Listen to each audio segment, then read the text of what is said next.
Now we're going to begin the Mishnah on the top of Daf Pei Tes Amud Beis. This Mishnah is going to clarify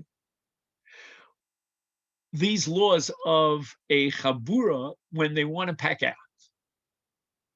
Hamemana imo acher bechelko rashon b'nei chabura liten lo eshalo v'hu ochel mishalo. So what's going on over here? Mamana means that one person purchased the Korban Pesach on behalf of others. He's going to sell off portions to others. And let's say he sold off portions to, just throw out a number, 5 people. Now, one of those 5 people decides that, unbeknown to the other 4, he wants to invite his buddy to join the chabura. Now, each one of the 5 has rights, let's say 20% rights to this lamb. And now by introducing another person, man number 6, and they never approved of that addition, they are reducing the amount of the karma. So Rashon b'nei chabura liten lo eshalo. You know what? Here's your portion. Let's say it was, we'll call him Ruvain, Shimon, Levi, Yehuda, Yisachar. Let's say it was Yisachar. Yisachar decides to invite his friend Zvulun. They were good buddies. So the 4 Menuyim have a right to turn to Yisachar and say, look, you know what? You get 20%. That's what you bought into with this carbon. Take your 20%.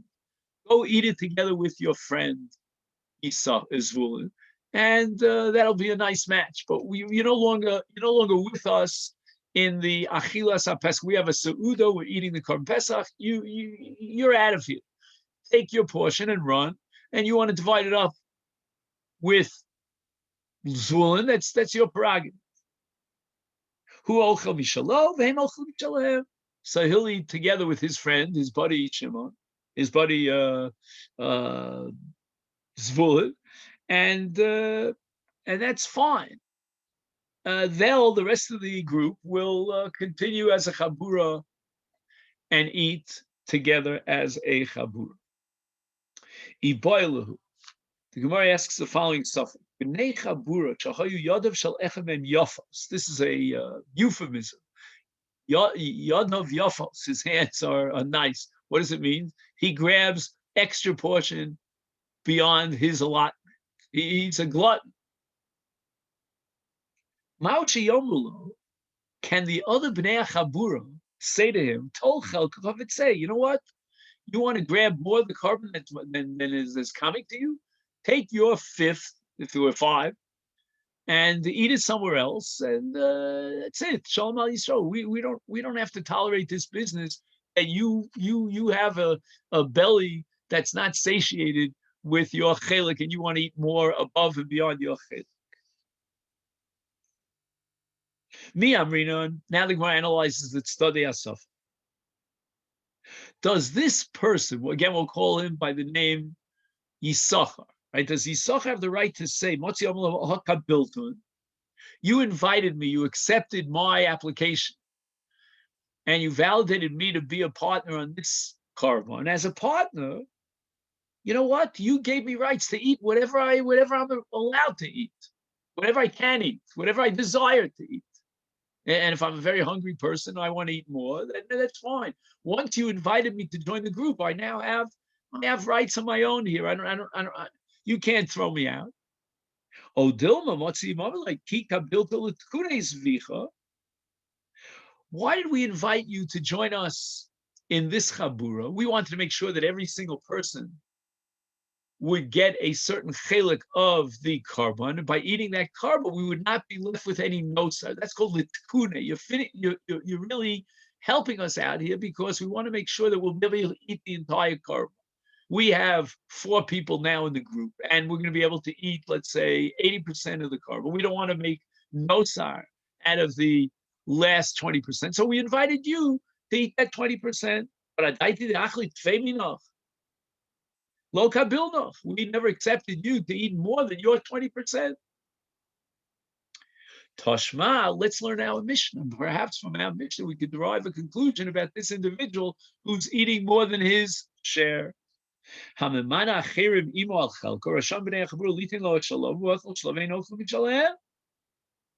He doesn't have a right to say, well, you accepted me as a partner here in this chabura. I want to invite my friend and expand the partnership from 5 to 6. No, they have a right to say, take your chelik, and you decide. You want to share it with somebody else with Zvulun. That's your prerogative, but don't take more than your allotment. My timer, lav mishum dahavi like yadayim shel echem em yafos, because once he, meaning Yisachar, invites his buddy Zvulun, he's like a gluttonous person who eats more than what's coming to him. Isal kedaitach yada of yafos motzi omelei kabiltun. If you would have the idea that the person who's very gluttonous wants to eat more than his portion has a right to say, you accepted me as a partner, and if I have rights, then nehevi hai ki yada of yafos. Then in the case where Yisachar invites Zvulun, that's like a yad of yafos. It's the same thing as a person who is gluttonous and wants to eat more than his portion. Here too, Yitzchak wants to eat more than his portion by inviting Zvulun into the picture. Amri the Gemara says no, it's not a fair analogy. Deos shiny. Our Mishnah is not an issue of how much of the korban Yisachar will eat. That's the case of the glutton of Yad of Yafos. That's not our discussion. The Mishnah's discussion is a different one. By inviting someone else into the Chabur, in this case Zvulun, the members of the Chabur have a right to say, you are changing the entire ambiance of our Chabur. We are a select group. We mesh together. We want to eat the korban together as one. We'll share the Torah. We'll sing some Lubavitch and Negudim, and we'll have a blast. Now you're inviting Zvulun. Zvulun is a stranger. He's a foreigner. We don't know him. He's going to change the atmosphere. That's undermining what's called Deos. Deos means the ribui of people that get together and they're part of one group sociologically, and they form one unit. Is therefore Deos shining? The inami travayu kechad b'nei chabura diachli. Even if the Zvulun, who's now being invited by Yisachar, would only eat half of Yisachar's portion, so he's not adding he's not subtracting by adding more to eating. Nevertheless, Motzi Amrile, our Mishnah holds, they can say to him, Lo nichalon inich nuchra. Nuchra means nechar. It's not nachas, it's not comfortable that you introduce someone who's a nachri. He's a stranger to us, Gabon with us. We want to have a haseva together as one group, and now you're introducing a foreigner into the group. We don't accept that. And we have a right to say, you want to eat with him, go eat with him, but don't wedge him in and inject him into our chabur. It sounds like a little bit of an elitist attitude, but the Mishnah says that people get together on one korban as menuyim. They have a right to create that ambiance and demand that they want that ambiance without introducing a foreigner into the group.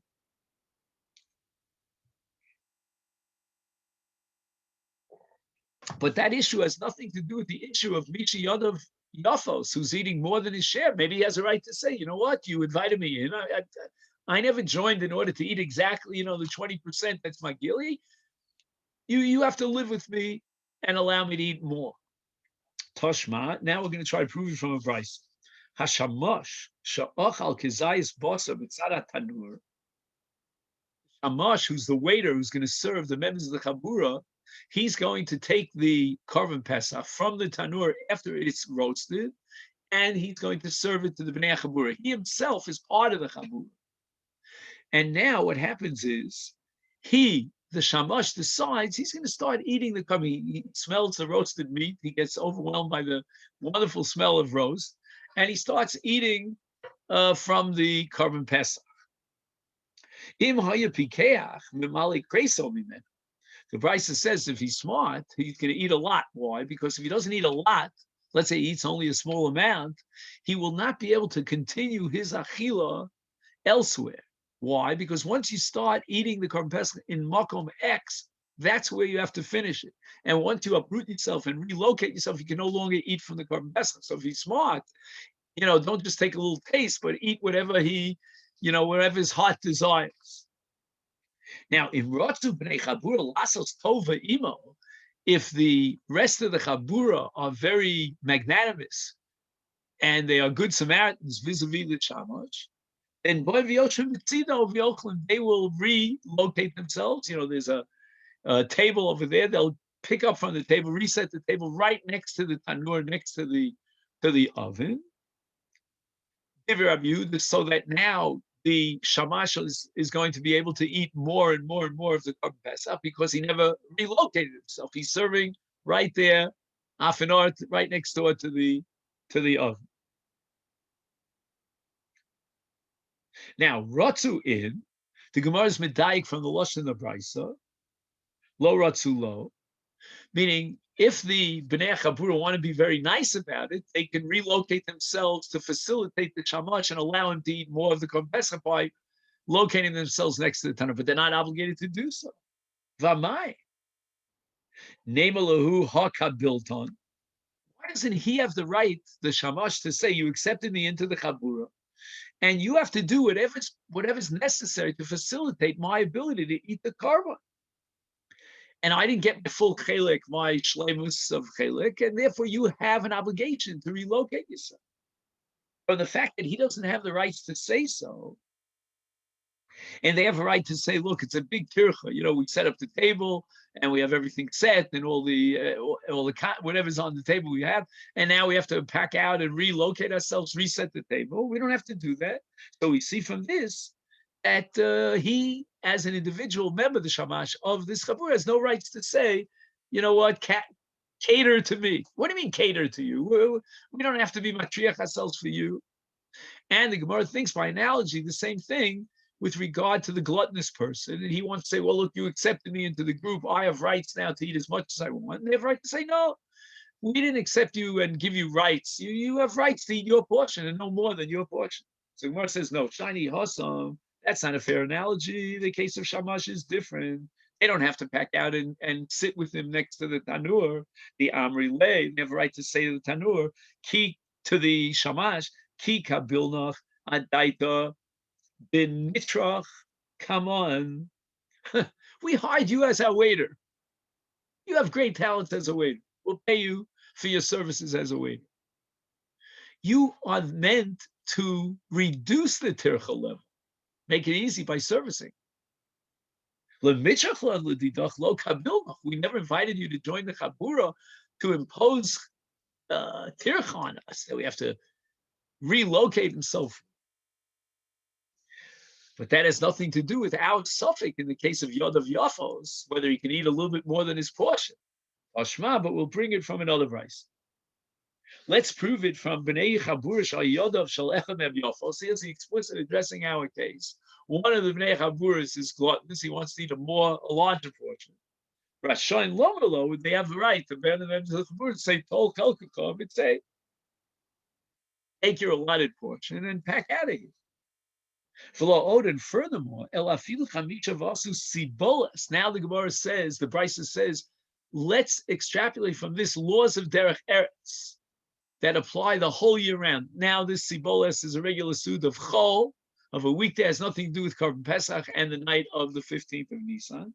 And a group of people got together on a weekday and they ate a Suda together. And one of them wants to eat more than what would come out his ration according to the ratio of the people. Is Rashain Lomalo in the laws of Derech Eretz, they have a right to say to him, Tol Chelkachav, and say, everybody has a right to get their portion, their allotment, and you're taking more than your allotment, back out of here.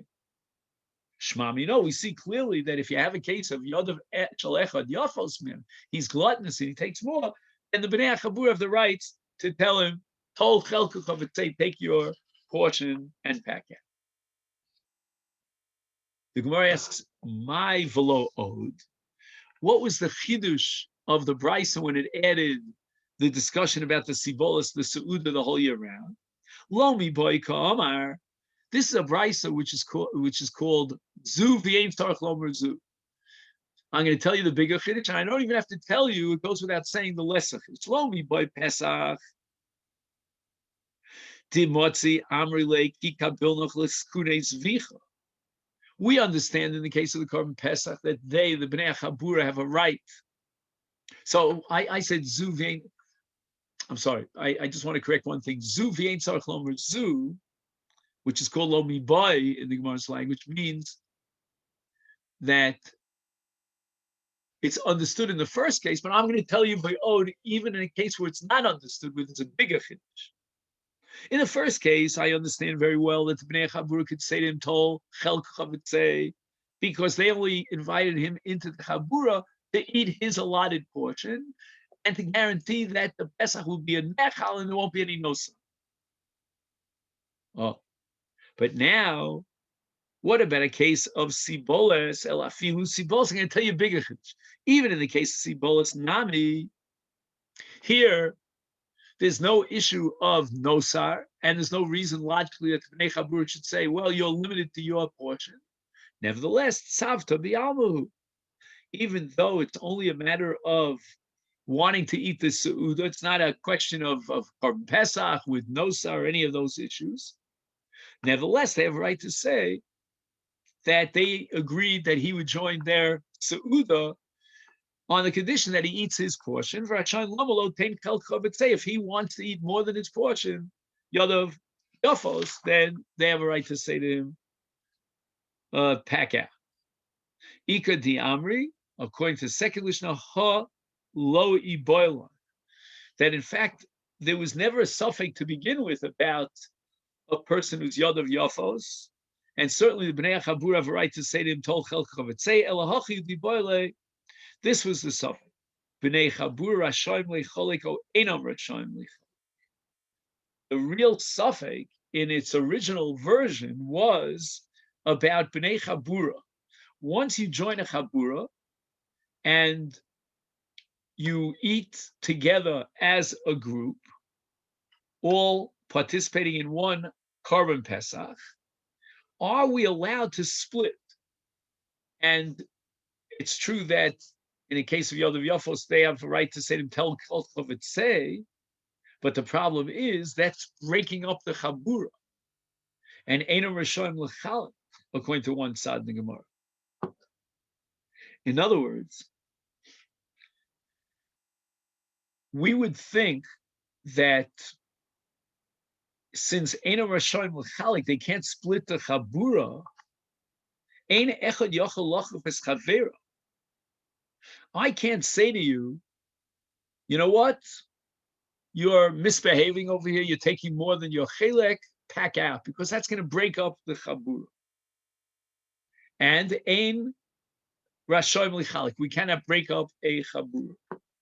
Toshma, let me prove your suffix one way or the other from a brisa.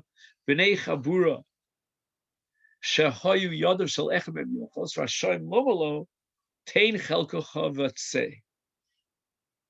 In a case where one of the Bnei Chabur is eating more than his portion, his allotment, his ration, then they can tell him, take your portion and get out of here. Yadav Yafos in, Ein Yadav Yachos lo. The only reason they're allowed to tell him to take his chelik and leave the Chabura is because it's a case of Yadav Yafos. But if it hadn't been a case of Yadav Yafos, they can't tell one of the people to break off from this Pesach. Shema Mino, we see clearly that no part of the Chabura can exclude another part of the Chabura because Einam Rashaim Licholi. So here the Mefarshim analyze the following question. Well, if Einam Rashaim Licholik, why in the case of Yadav Yafos, they have a right to tell him to pack out? And apparently that's because he's an individual creating problems. And when he leaves the Chabura, that's not called a chiluk of the Chabura. So when there's justified reason to tell one of the members of the Chabura to pack out and leave the Chabura, that's not called licholik. But if, let's say, there's no justified reason and the members of the Chabura decide, you know what, Reuven and Shimon are buddies, Levi and Yehuda are buddies, you know what, let's split it into two. We have two groups of socially connected people. This social interaction here, social interaction there. Let's split the Chabura. That we're not going to allow. Rav Papa Rav Huna Berei the Rav Yeshua Arivu Rifta Bahadi Adad.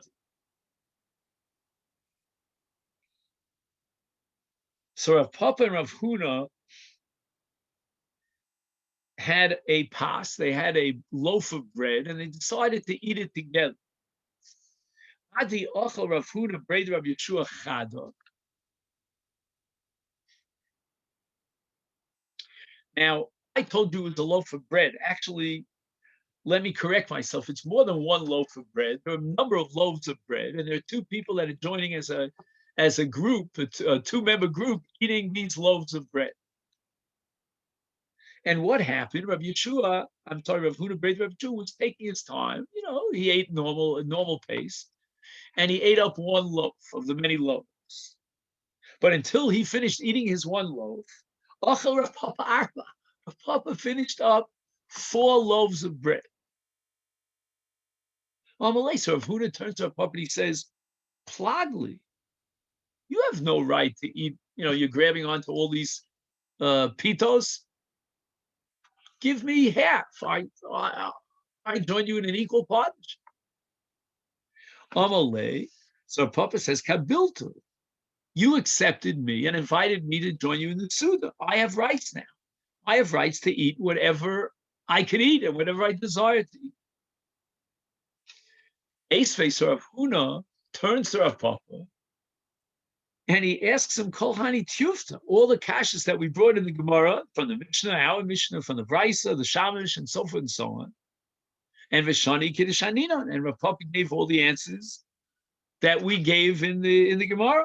That this is a special halach in Korban Pesach because they only invited him to eat a certain portion, so there would be no sar, etc., etc. But Rav Papa says that has no bearing on me. We're not talking about a Korban Pesach here. We're eating loaves of bread. Esvei, so now Rav Huna says, oh, I got one up on you. Here's the Bryce that we quoted earlier. B'nei Chabura,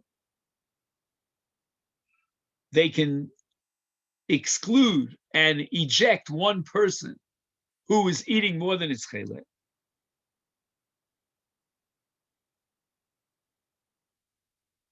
So Amar Lei, once again, Rav Papa says, what do you mean? You're bringing me a raya from Korban Pesach? Hasam, the Amar Lei ki kabilna l'tkunei zvicha. There's a special svara within the context of Korban Pesach that limits the rights of a person, that he's not allowed to eat more than his chelek. But wait a second. In that same brisa, it says vi'od, and it says siboles. So don't think, Rav Huna says to Rav Papa, that I'm bringing you a raya from the Reish of the brisa. So you're right, the Reish of the brisa has a unique svara that applies exclusively to Korban Pesach. But what about the vi'od? That even in Hilchas Derech Eretz, with regard to a Suda the whole year round, the members of the group who are eating a Suda together have a right to point to this guy who's eating gluttonously and say to him, you know, you're eating more than your chelik, pack out of here, take your chelik and go. Upalikli. At that point, Rav Papa said, you're right. You TKO, you won the battle, and I have to concede defeat, and now I'm going to give you your chelik. Now, I don't know, it sounds to me like you already ate the 4 pitot, but maybe he'll buy him in the local bakery, you know, to make up the difference, another 2.5. You know. Now the Gemara says, as a hemshech to the story about Rav Huna Bredi Rav Yeshua, he's like the host, is Azal v'Arav Bahadi Ravina. Now Rav Huna invites Ravina. So in the first round, he invited Rav Papa. Rav Papa conceded, all right, I'll divide it up equal. Now in the second round, he invited Ravina. Now keep in mind that as the storyline goes, Rav Papa had eaten 4 loaves. Until Rav Huna got to finish his first pass. Ravina Tamne. Ravina ate 8 different loaves. So again, I don't know how to explain this Gemara too well, you know, because we don't assume that the Chachmei Yisrael, the Heilig Amoraim were gluttons. In any event, Omar Rav makes a declaration. He says, Me'am puppy v'lo chad Ravina. I would take 100 Rav Papas rather than 1 Ravina. So he sees how disappointed he is to Ravina that he took 8 loaves, way beyond his allotted portion. He says, you know what, I'd be better off with Rav Papa. And at the end, Rav Papa actually conceded and split it. We learned in the Brayso, "Amamana cherem imo al pischo v'al chagigoso." When a person sells rights to his carbon, the mamana was the one who purchased the animal, and now he's selling off parts of the animal to invite other people to be manui on the carbon pesach and join his chabura. Is Moshe biyodo chulin. As soon as let's say it was Reuven, so Reuven is selling off a portion to Shimon of his carbon pesach. As soon as Shimon gives that money over to Reuven to chip in and buy his chelik, his segment to the carbon pesach, those mos in the hands of Reuven now become chulin. Reuven can do whatever he wants with those mos, even though the mos in the hands of Shimon were designated for the carbon pesach. When you designate money for the purchase of a carbon, it has the status of a hegdesh.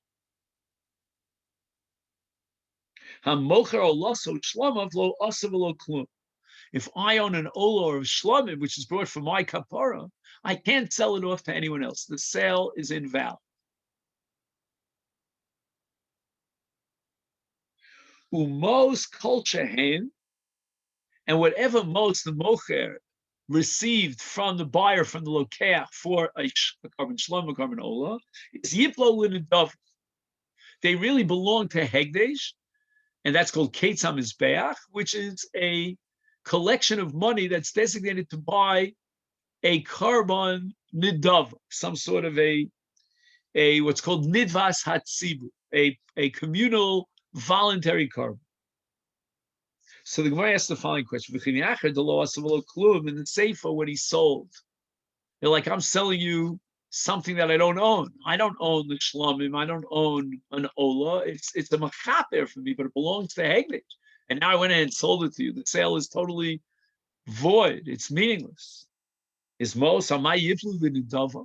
If I purchased something from you and the sale was invalid, then I get my money back. That's called a mekach. So why is it that the monies that were given to purchase a carbon shlomim are now designated for the Ketzam Mizbeach for a carbon midvas hatzibur? Or the lokeach logically should get his money back. Omer of a knas. This is a knas. This is a penalty. The lokeach had no right to tempt the mocher to sell him a carbon and say, you know what, I'm going to pay you a significant amount of money for your carbon. You know, it's like a thief. A thief will steal something if he knows he can sell it to a fence, to somebody who'll buy it. So the mocher here says, here's this joker, so to speak, who's willing to pay me money for a carbon shlomim or carbon ola, which I can't sell to him. It's worth it for me to sell it to him. So the mocher is less guilty in a sense than the lokeach. The lokeach is the one who really sets it up. You know, the fence who buys from the ganav is worse than the ganav, because the ganav wouldn't have stolen if not for the fence. So we're going to impose a penalty, says Rava, on the buyer, on the koneh lokeach, and he's not going to get his money back. The money is now designated for a carbon nidvas hatzib. The Gemara now asks, what does the Brayso mean? My kol shein. It says mos kol shein. What does that language mean? Afal gav lo havi shavu el arba v'yavel lechabish. Could you imagine if anyone would buy this animal on the market legitimately? It's worth 4. This lokeach paid 5. He overpaid. Afilu bahi yisera nami kimtzu rabbanon.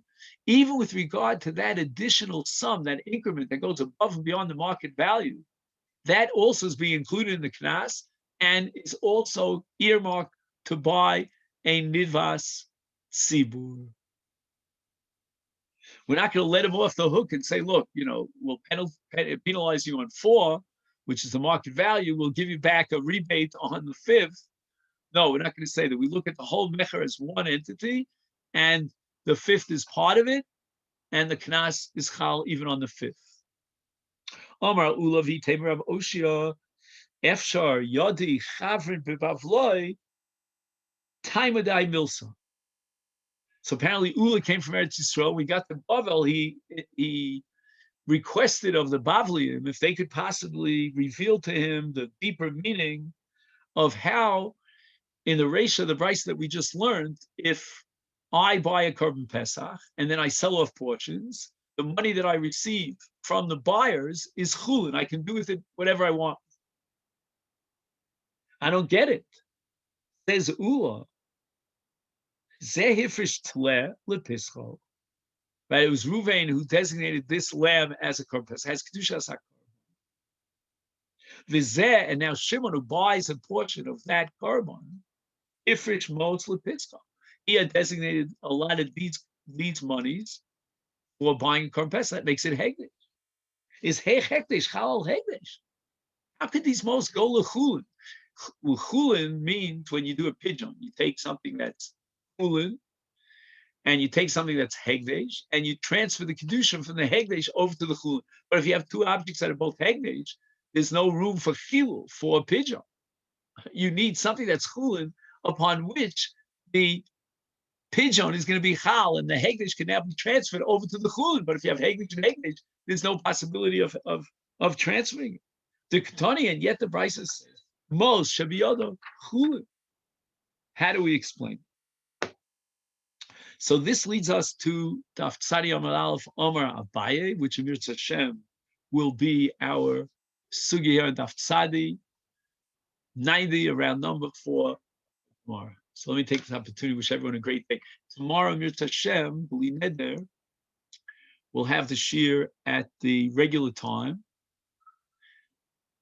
which would mean 7:30, and hopefully we're going to change that hopefully in the near future. So right now, we'll stick to the 7:30 time. Okay then?